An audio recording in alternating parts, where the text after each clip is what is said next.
Hi, everyone. Welcome to I Love Myself Fix Presents Coming Into Grace, a new podcast hosted by mother and son duo at Osh's Fix and at Courtney's Fix. Today, we're joined by the famous Emmet Harrington. How are you today, Emmett? I'm doing well. Yeah? What time is it there where you are? 11:04. Oh, wow. Okay. And where are you right now? I am in Rockville, Maryland, right outside of DC. Okay. Okay. All right. All right. And have you lived in Maryland your entire life? I've lived in Maryland about 10 years now or so. Just a little over 10 years. Are you a mover? Do you like to move? I am a mover, but I don't know if I'd like to move. I've moved a lot of times in my life. I'm originally from Portland, Oregon, and I lived there till I was about 10. And then I moved out here, and along with moving from state to state, I've also been going from a lot of just different houses and schools and everything. So I'm a mover, but I wouldn't say it's I'm used to change, but it's not my favorite thing in the world to pick up and leave. No, I understand that. One of the things I always said about Osh and Shemayim a little bit as a share is that my daughter Shemayim, she's in the other room, but she's good at it. Very good. She's very good at it. I think it's a very useful skill. Yeah. Mm-hmm. And this one, he loves change, and he's getting better at it. See what she did. Great. So it's always interesting. I like, to hear that. I love change, and then but I like my shelter to be solid. I like what's in my shelter to be some form of an oasis or, whatever that is, whether it's a favorite pillow, a favorite lamp, and my dog, but I need some kind of controlled environment, whether it's a cup of tea, even when I travel. I have something that's my grounding point to make me feel like each day is moving ahead in a certain way, no matter how much it's changing. So that's why I asked. And some people don't like that at all. So what grounds you? Well, I would say that I also like having some sort of oasis, even though I've moved around. Whenever I settle somewhere, I like to make it as homey as possible. And for me here, I would say that just my room is like an oasis. My cat is an oasis. I love my cat to death. I would say he's probably one of my best friends at this point. I swear we have conversations on the daily. I feel like we just communicate every day. So that's something that I think that animals, and then my room, and then I also like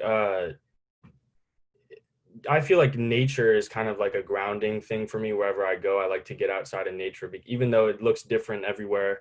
It's just something that's the same, even though you're gonna get the same results when you go outside every time. So I really feel like nature is something that grounds me, along with my little oasis of a room and whatever else. What's your cat's name? Jake. Jake Ballard. He's named after a TV character from Scandal. That's so sweet. Yeah. I was I've heard that name. We've got a slew of names as well. He's got little nicknames. Wow. Jake Ballard. Yeah, he's goofy. Jake Ballard was the second love interest, right? Yes, I didn't really watch it. My mom and my sister did, but we just call him Jake. Yeah. All right, we'll leave that alone. Were you in Maryland during the protests? Yes, I actually I live pretty close to DC, so I went down into DC for the protests. I went a handful of times. I actually didn't get to go to any in the Maryland area. I felt like I'd want to go down to DC in front of the White House where everything's happening. So it was a very, very interesting experience. And it was because DC is a very cultured city, especially for Black people. This is the chocolate city.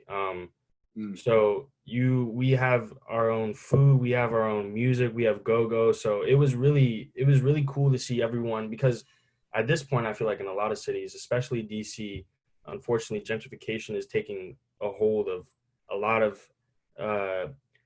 traditionally Black neighborhoods. So you don't see, you know, the funny thing is you're walking down the street in a protest and you see all these white people come out and they're waving from their porch. It's like, Right. why don't y'all come down here? You're living in a neighborhood that is traditionally Black and you're giving us the thumbs up that we're protesting and all this. Just come down here and join in, you know? But yeah, so I think the experience has been really cool. I haven't seen what the Maryland side is, and I'm sure it's pretty similar because it's a very compact and it's like a big community. It's the DMV, DC, Maryland, Virginia. So DC is really the epicenter to me. That's where all the culture comes from, and it just kind of spreads out. So it was really cool being a part of the protest downtown. And we had like I said, go-go is like the music of DC. So they were bringing these trucks. They had the trucks come through with it was almost like a street party. It was like a parade. It was like a celebration of culture, of the DC culture. So it was a beautiful moment of my life. I really enjoyed it. Never thought about a protest with the go-go. Yeah, people were having fun, but we were protesting at the same time. So I think it was a good mix rather than just being, because that was about 2 weeks after they put the big fence up in front of the White House. They were shooting people with bullets. They were gassing people. My friend was there. They had a helicopter come down about 30 feet to make people disperse. So we were ready for a celebration of Black lives. Mm-hmm. That's beautiful. What does it mean to you to be a Black man? Like, what values do you attribute to your image of a Black man? I really think that from my experience, culture is a really big part of that. There's my mom. Hi, Mom. Good to see you. Oh my goodness, I didn't know your mom was going to be there too. Yeah. It's nice to see you. You cut your hair. Ooh. Oh, you got your hair back in the. Yeah, I just pulled it back. Well, Oh, okay. There we go. Okay. Through, like, it's like, you know, I'm almost a Becky. Oh. That's so great. That is so great. Just kidding. I'm going to go get my hair washed now anyway. All right. All right. When you can get out, you get out. I hear you on that one. Oh, what a nice surprise. Beautiful to see you. Stay well. Okay, you Stay too. well. All right, I'll see you soon. That was beautiful. We're having fun here. What was I saying? So I think culture. So I definitely have a different experience. I have a similar and a different experience being a Black man in the United States. And I think that that's from my own point of view and from other people's point of view, to be honest. But I grew up with my mom, and she brought me back here. And I'm originally from Portland, Oregon is probably the whitest city in America. So if I had stayed there, I would have never experienced what I've experienced today. So being in Maryland, being close to my family in DC and Maryland and Delaware, I just realized that, you know, our culture is something that brings us together. And I think that for my family, it's food and it's music. I think that that's something that's really special to me. We love getting together and celebrating. I feel like every time it just could be like the smallest thing, but everything's a celebration. So I really enjoy the culture because I feel like deep down, especially my family, we're very happy people. We love to celebrate and we love to be together. So that's to answer your question as best as I can, I feel like. Yeah, it's beautiful. Yeah. You waiting for me?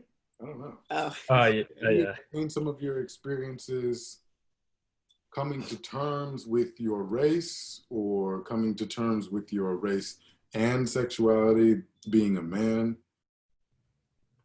I think that it has been an interesting journey coming to terms with, not coming to terms with my race, but coming to terms with how other people see me. Right. I feel as though I've always grown up Black. That's who I've been. Mm-hmm. That's what I am. That's when I looked in the mirror as a kid. That's what I saw, and that's what other people saw for the most part. Mhm. My father is Irish, and I'm also very proud of my other side. But at the end of the day, I'm not white. So I think that it's been an interesting journey. You know, growing up, I've always I when I came here, um, I had a great experience. I was in very, very diverse school situations, and then I ended up going to a school, a private school that was predominantly white, and we had a great friend group of Black young men, Mhm. and that was what like strengthened our bond, is because we were so close in an outnumbered community. Right. But I also come from a situation where I like to call it speaking code, because I can be in a situation where it's a bunch of white males or females, or however you want to call it, and I can relate to them in a certain sense. Correct. Correct. Um, and I also can relate to my Black side, because that's how I grew up. That's how I was raised. Hmm. So it was these past few years have been interesting, because I've always considered myself Black. Uh, I think that fortunately and unfortunately, race is a huge deal in our country. I think that we have to realize that. So having experiences these past few years where it feels like you're not welcomed in your own community, Hmm. and it was a very confusing time for me, especially at Morehouse. I felt like a lot of people were not accepting me for who I was, and it was very painful, because um it's almost like you lose your identity to a Right. certain extent. And I'm not saying all this to be a sob story or anything, but No, I no, no. think that to communicate to all Black young men of any age, really, that it's easy for us to convict one another and belittle one another. You know, we all joke around about the tones of our skin. Oh, he's dark. Oh, he's super dark. Oh, he's light skinned. Oh, we're gonna joke around about all this. But I think that it's really important, because whether, you know, in my opinion, I feel like we are a dying breed. Black young men, Black males, we are a dying breed. It is more important for us to come together, I feel like, rather than to divide each other and judge one another, because that's exactly what they want. That's exactly what I feel like they want, is that we're fighting within our own community, and we have so much strife, and we can't even accept each other as brothers at the end of the day. Hmm. So that's like my experience. I've had a very, very interesting experience as a Black male in this country in my lifetime. And my only message would be for all Black males would just be, you know, we are brothers at the end of the day. I feel like we really have to accept each other for what we are, no matter the differences. We all come from different backgrounds. We all are fighting our own battles at the end of the day. So I feel like it's important for us to come together than to divide, because I feel like that's what, you know, people want to happen, I feel. No, yeah. No, you're absolutely correct. And Absolutely correct. and in a different note, which is what I live for, and I probably in one respect I wouldn't want to say die for, but I mean I would say it is definitely my number one mantra in life, is that, I mean, and you'll hear me say this, talk about loving yourself, but the fact of the matter is there's a resiliency and there's a pride that you must have for whoever you come from. And you so beautiful and lucky to come from whoever you came from. Hmm. And when people's, whether it's their own fear, ignorance, dissatisfaction with themselves, whether it's their own mistreatment that they've experienced, all of those things become a culmination for them to be able to point at you and discredit you in whatever form that they feel, for you to then ingest feeling inadequate, and you must not, and period. And so that no one can say what you are and what you're not. I mean, and that is even the beauty of change. It is, and that is even the larger movement of what we're doing, even in the world of gender. People are saying what they are. So in that same respect, you say what you are, and you were it. Mm-hmm. And there's nothing else that could be said about it. Yeah. And walking with pride with both sides. Because there's beauty and strength. I mean, Irish people, they went through a whole bunch of stuff. Their history is very interesting, and even, you know, all the layers that they fought through. And of course, that is very different than this conversation here. But there's warrior in there, you know, and you have warrior on both sides, and that's somebody else's ignorance. That is not yours. So. Very, very true. Yeah. Sorry. You're in school now. Where are you in school now? So I'm back at the University of Portland in Oregon. Right. Oh, cool. And what are you studying there? Well, I was doing business, and now I'm more on, I'm still a little bit of business. So marketing and communications with like a fine arts minor. I'm trying to get into like graphic design and stuff. That's cool. That's really cool. I think you'd be really good at that. You have a good eye for it. Yeah, that'd be really cool. I'm envious of that cool air, man. Yeah, no. Portland to me, having grown up in Northern California, Portland for the United States is in my five cuisine hubs. Yes. Like, I go to Portland and then I kind of forget like that I can't keep eating and drinking, you know, because Yes. the food and the wine is just so good, and the people are nice, and the weather's cool, and you just want to sit and like, yeah, man, I just want another drink. Like, it's cool. I always think of it as like, it's really like a mystical fairy tale land. It really is. It's like you're in a different world there. It is. It totally is. It totally is. That's So great. I think it's cool. It's hot where we are. You know, too hot. Yeah. So. Not even. So Emmett, what would you say that you would love for other young men who you feel could be experiencing some of the things that you've experienced? What would be one or two things that you would like to say to them? I really think it's important to know yourself. So whether, you know, it's at a young age, we want to be out, and especially our age group, I feel like we are always trying to, we're on our phones a lot. We're comparing, we're doing all these things. We're looking at all these things, even looking at celebrity lifestyles and like, wow, I would like to live like that. I'd like to live like this. I think it's important to know yourself and get that ground basis early on so you can be strong. And of course, it's always a journey. You're not going to know everything immediately. So the advice that I would give is just, you know, I mean, not everyone's an introvert, but spend time with yourself and figure out the things that you like to do, the things that make you happy, the things that make you tick, and essentially, and find stuff that you not only that you enjoy, but that you're good at. So you feel this, you know, you have a confidence level too in yourself, and you're happy and you feel confident. And be proud of who you are. I feel like that's really important. I mean,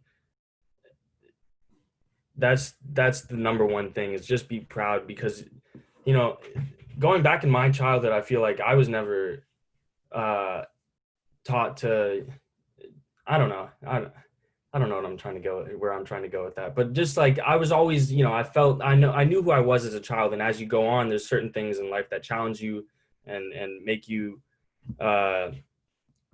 feel like, you know, maybe that wasn't your true self. So I think that maybe that was your true self then. Yes, or maybe that was your true self then, exactly. And now you don't know who you are at all. It's like, what happened to my innocent little, like, I don't know. So I think it's important for people in a situation similar to mine to just really find your happiness with yourself. Put yourself first. If you're going through a struggle, I feel like that's very important. And also find your confidence, because that empowers you at the end of the day as well. I think that there are people in my situation. I have friends who are mixed and they've never had this issue. They've never had this issue. And not saying that it's a huge issue, but they have never really had like a moment where they've had to question or anything like that, or something like that, or no one's really brought it to their attention. But if you are in the situation and someone is making you feel like other, I feel like go back to those things that make you happy and that make you confident, and really, really lean on those things in hard times. No, yeah. That's a really wonderful tool that I'm sure we all find ourselves using, but we should pay attention to it more. Yes, yeah. In light of that, what would you tell yourself with all the knowledge that you have now, 6 years from now? Emmett at 25 or 26, what are you going to tell? I would just tell myself, and my future self, I would go and I'd tell him pretty much the same thing that I just said, to just keep doing things that make you happy, and be open to a lot of things that are coming your way, rather than closed-minded. I feel like I've never been extremely closed-minded, but I mean, when we see change, I feel like a human reaction is to see it as a threat. So especially with this time that I've had to myself in these past few months, I think that it's really important to know that what makes you happy is really a grounding experience. So keep those things near. Find something, I forget, there's a Japanese word for like something that makes you happy, but it's also what you're really good at. So many words like that. Yes, that is a beautiful culture. My goodness. Yeah. But so I think that I would tell myself to search for that. Find something that makes me happy, but also I'm good at. You know? Your purpose. Exactly, my purpose. Yes, I think it's all these things mixed in. I love it. Yeah. Man, that's amazing. You know, in you talking about that, that's super important. And it would seem like it would be innate. Like one of the things that I felt like I've always done in my life, and I didn't realize it till I had someone sort of illuminated out in public for me. And I naturally, once I learned something and was very good or pretty good at it, I wouldn't put it to the side. I would just go learn something else. And I'd learn something else because I love to learn. And so I would find myself in situations where sometimes I was competing against the person that had done the one thing for 50,000 years. And I had just picked it up like the week before. And sometimes it worked, you know, like the magic came down and boom, like, you know, I excelled in whatever way. But then in another way, I realized, to your point, that there were times I was not giving myself a comfort zone, that I wasn't giving myself almost like my own lily pad of, I got this down, then to reach out and to do other things. I just was sort of like out in the water, like, oh yeah, you know, I can hang with the toads, I can hang with the snails, I can, you know, but there's that's very powerful what you're saying, because there's a mix in there that is really important, that's necessary. And depending on who you are, there, it gets back to that same point of grounding, I find. And I thought about that recently as well, because I had to get some things done and somebody was asking me, I wasn't feeling well. And they were like, well, why would you go do that? And it came out of my mouth. I was like, that I could do, like, you know, laid out in the street with 2 broken arms. Like that one, I don't even need any brain power to get that done. And it was funny saying it in that way, but I was just like, yeah, that was yesterday. Like, you know, there are other things to me that are, you know, that are growth points for me that I want to learn. So if you could pull out a magic paintbrush and you could paint an hour of a day in which you were doing exactly what you wanted, and like you were in like full glory of whatever it is that you want to learn, what would you do? What would you be doing? Wow. It would be an interesting hour. I think that I've really enjoyed reading. So I'd cut out a little bit of time for some education just to get my brain moving. But I also enjoy physical activity. I like to keep moving. So I think I'd also paint in, even if I'm doing 10 push-ups and then going to ride my bike and filming some stuff and documenting whatever. I think that maybe I'd slice that up a little bit more, maybe a half a workout, and then I'd go film and ride my bike or skateboard. That would be my hour. Okay. I Wow, like that's that. amazing. I like that. Yeah. What would you do, Odd? I'd probably do the same thing. Yeah. No, honestly, I have to cut out a chunk of that for some workout, and then I think I would go help people. And I know that sounds crazy, but you know me and you know me. Yeah. So you know what I mean. I would just, somebody needed help, I just go do that. I really enjoy helping people. Mm-hmm. I like that. I wish that I'm not, I don't teach, I'm not a teacher, but I wish that I could help people just learn stuff and just sit down and have like I like having deep conversations. So I wish I could just sit down and have a deep conversation with someone. So that would be something, maybe I'd paint that in there as well. Yeah. Man, that'd be cool if you could do that. Maybe I'd meditate as well. I think actually I'd end the hour with a nice little calming, just some silence. Work everything in that hour. Yes, You gotta exactly. first 10 minutes, second 10. Gotta get it. That would be a very interesting hour, but I think it's doable. Yeah. Oh yeah. Oh yeah. Imagine if you could, well, not imagine, you could just do that. You could just take an hour out of your day.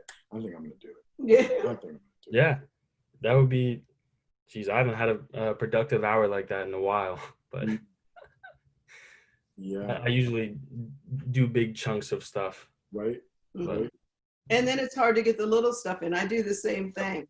But when I was sitting there, I was thinking about, especially when I've lived in other countries, all the stuff that I would do in the course of a day. Like I would travel, I'd lived in one city, but I had so many friends and so many cultures that I would go from, I'd lived in Paris, and then I would go from like sort of the haute couture section and then sort of walk around and feel fabulous, and then go from there and then like go to like the Chinatown, and then I go from Chinatown and then I go to like the section with all the Africans and then go dancing with Sierra Leone, and then from there then I go salsa dance. Like I would go like this, and then I'd get home like at 2. Oh my God, I'm tired. But you saw so much. But I do. So, but I love that because it's so, I just love that because it's permission to think about anything. And even in this, I forget, like it was beautiful. I looked at your face and I was like, right. I mean, somebody gave me 1 hour. I know I'd exercise for 1 hour. I mean, for like 10 minutes, I'd know I'd salsa dance, like with a partner. I'd paint in a partner and get like the best dance in. And then from there, I would probably cook one thing and sit at a giant family table and then have that experience. And then from there, I grew up, my family, we had bar stools we had in our house. So somewhere I would end up dressed up with my legs crossed on a bar stool, maybe talking trash. And then from there, I would love to learn something new. And then from there, I would probably, I would love to be a greeter at like Home Depot for like 15 minutes and say hi, to everybody. Yeah, like, what did you get? Like, let me see your page swaps. And then I'd do that. And then I'd probably do like you and then sort of woosah it and like, finish it out, Yeah, that'd be crazy. Yeah. Do you have any questions for us? No. Well, I think my question is really, how have y'all dealt with all of this that's going on? COVID, George Floyd, the protests, like what has been your reaction to what's going on in our country right now? For me, I had to honestly allow myself to feel the things that I was trying to shut out. So I had to be okay with being scared Hmm. of just being scared that I could be killed. I had to be okay with that. I had to tell myself that it was okay to cry at some points in time. I had to get myself to forgive myself, and then also to forgive those who, I don't want to say like are in power, but like to forgive those who feel that they are. I had to essentially forgive white people. I had to essentially forgive white people so that white people can forgive themselves, so that we can all take the steps forward to deal with this. And because that's always the first thing you encounter when trying to come to a consensus with both races. So I had to do that. And then I also had to redefine myself again. So I think I'm in that stage. And in all honesty, I think you did the same thing. I don't think. I can feel it. I can feel that you did the same thing.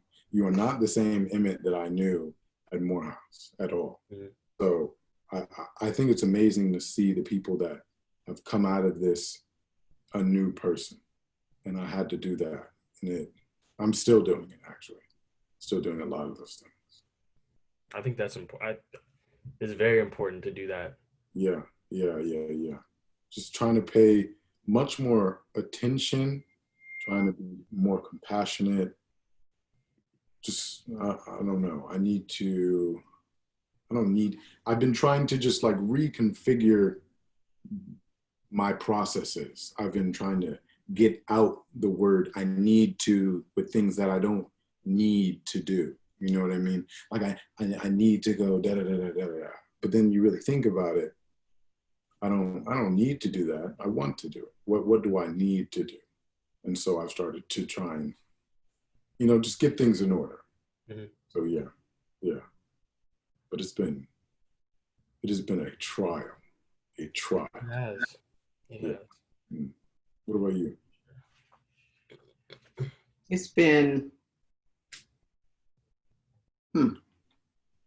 for me, I'm not going to say it's been all over the map, but in many respects it has, because I've had to allow my emotions to go all over the map to decide where I wanted to fall. And, one of the things that is very important to me, and as well, it is something that I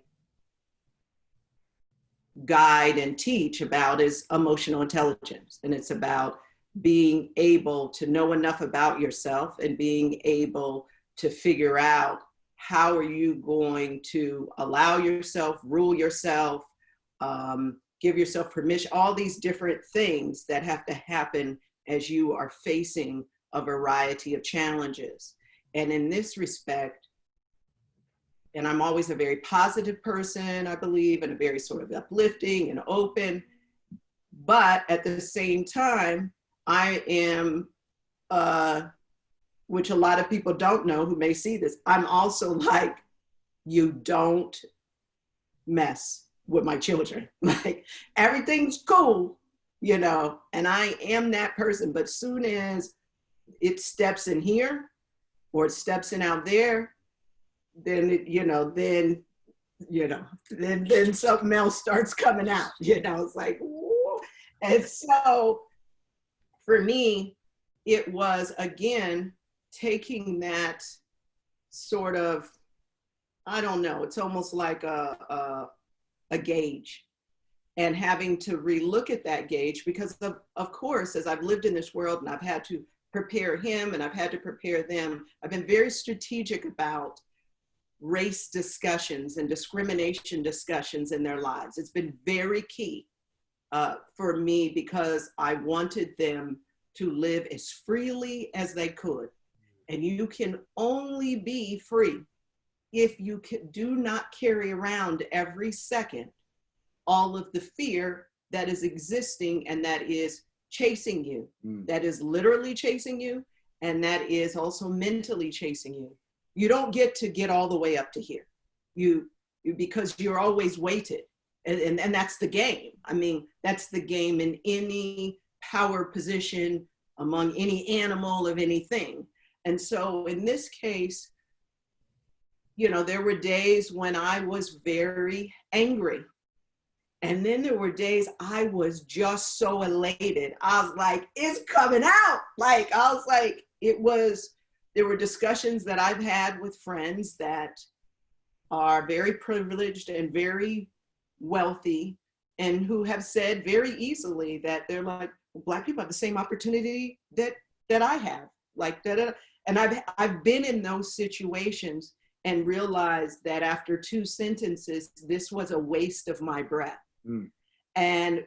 But now the conversation and the creation of this new space, which is very cosmic, it's very energetic, why all of this is happening, and all of it coming together in this very specific, you know, point in time, that now there is the opportunity for a different conversation. And then having to monitor and having to reevaluate. I'm like, is there hatred in there? Like, I had to go back in and really flush and decide what was back in there for me, before I had other conversations and before I could be a leader of this family. So it has, you know, and let's not even talk about all the, you know, the other levels of uncertainty and just being afraid around the pandemic itself. And you know, and the isolation and the just complete, what the hell is going to happen next, right? Like, and that can be liberating, that can be unsettling. So I know I probably took a lot of time saying this, but for me, I had to look at the full circle to kind of, in many respects, settle back down to say who this is for Courtney and how is Courtney going to lead. And even, you know, Ash and I both being people who love to assist others, is how are we going to assist in a way that we feel that we can still manage ourselves and help? Because, you know, that's a whole nother component, right? People who run out to help, but they're completely out of control.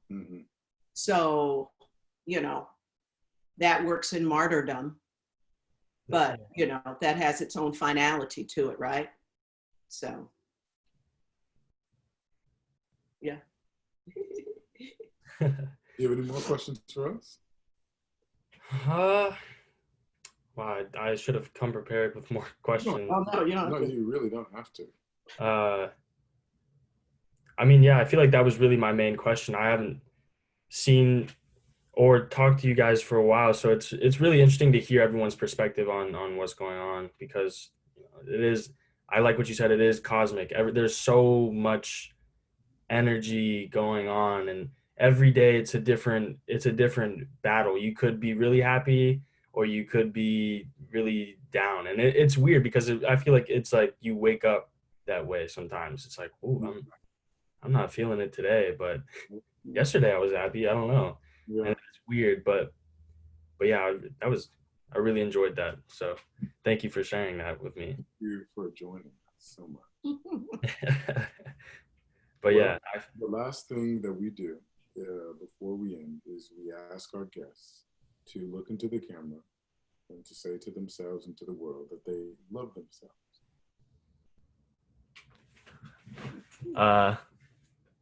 Let's see if I get the camera. Hi, I'm Emmet Harrington, and I love myself dearly, and I love myself always, and I love myself just the way I am. Yes. I love you too. I love you too, Emmet Harrington. I love you guys. I miss you guys like crazy. My goodness, it is not easy just being in the house. Been mad lonely. Yeah. Before I didn't really know what lonely is. Now I really do. I know. It's good self-growth. I've really enjoyed the moments to myself, but I really could use some interactions with friends. And stuff. Right, right. Oh man. And before I might have maybe been a little more selective, but I'm like, oh, I don't care. Like, Yes, yeah, I don't care what age, I don't care. Yeah. I don't care anything. Like, okay. exactly. I feel that. Right. All right. So as I wrap this up, I'm going to say, Courtney, Dion Townsend, I love myself. I love myself. All right, Ash Sullivan. Thank you again for joining us for another episode of Coming Into Grace, presented by Love Myself Fix, knowing who we are, loving us for it. See you next time.